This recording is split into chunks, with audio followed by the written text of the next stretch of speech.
Pollution को रोकना है तो वृक्ष लगाना है जरूरी।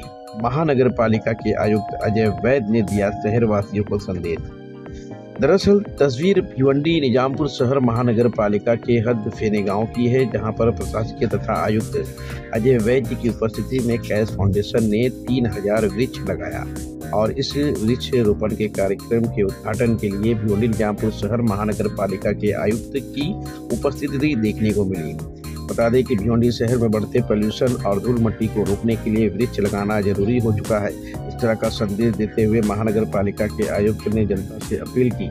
जहां तस्वीर में आप देख सकते हैं कि कैश फाउंडेशन के वहां पर भरत सिसोदिया, अतिरिक्त आयुक्त विट्ठल ढाके, उपायुक्त शैलेश धोंदे, रोहिदास दरुड़कर, प्रशासकीय डॉक्टर दिलीप काकपुरे, उद्यान अधीक्षक नीलेश संके के साथ में माहिती व जनसंपर्क अधिकारी श्रीकांत परदेशी मौजूद थे। महानगर पालिका के आयुक्त अजय वैद ने संदेश दिया। वृक्षारोपण के इस कार्यक्रम को लेकर क्या कहा, ये सुनते हैं।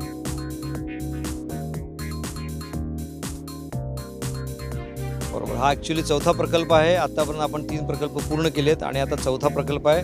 आपण मियावाकी घनवन म्हणजे छोट्या जागेमध्ये घनदाट जंगल आणि ते सुद्धा संपूर्ण भारतीय प्रजातीची झाडी आपण इथे लावणार आहोत, जेणेकरून मधमाशा असो नाहीतर आपले पक्षी असो या सर्वांना इथे बागडण्यासाठी एक नैसर्गिक उद्यान तयार होईल। आपल्या भिवंडी महापालिकेच्या क्षेत्रातला एअर क्वालिटी इंडेक्स कमी करण्याच्या दृष्टीने पर्यावरण विभागाकडून ज्या सूचना आल्या त्या सगळं तंतोतंत फॉलो करत आहे आणि त्याच्या अनुषंगाने आणि भिवंडी शहरातल्या लोकांना एक शुद्ध चांगली हवा मिळो, अतिशय सुंदर जंगल निर्मिती हो, लहान मुलांना खेळायला जागा मिळो, या हिशोबाने हे आम्ही केलेलं आहे। आज हफेल फाउंडेशन म्हणून आपल्या इथे जे जर्मन कंपनी आहे, जिचं त्यांनी CSR फंड दिले आणि कॅश फाउंडेशन म्हणून जी NGO आहे त्यांनी आम्हाला हा संपूर्ण प्रोजेक्ट उचलायला मदत केली। कॅश फाउंडेशनच्या वतीने ही संपूर्ण झाडं इथे लावले गेलेले आहेत। आजच्या या इथल्या फेणेगावच्या प्रोजेक्टमध्ये 3000 झाडं लावलीत। ह्याच्या आधी आम्ही 8000 आणि 3500 अशी अजूनही लागवड केलेली आहे, जी शहरात आपण बघू शकता। आणि अशा 6 प्रकारचे प्रोजेक्ट आम्हाला करायचे आहेत। तर कॅश फाउंडेशनने ह्या झाडांची नुसती लागवड नव्हे तर संगोपनाची देखील जबाबदारी घेतलेली आहे आणि सलग पुढची 3 वर्ष हे फाउंडेशन या झाडांची निगा राखणार आहे, त्याची काळजी घेणार आहे। त्यांचा स्ट्राईक रेट 95% आहे, म्हणजे झाडं लावल्यानंतर झाडं जगण्याचं प्रमाण जे आहे ते 95% आहे।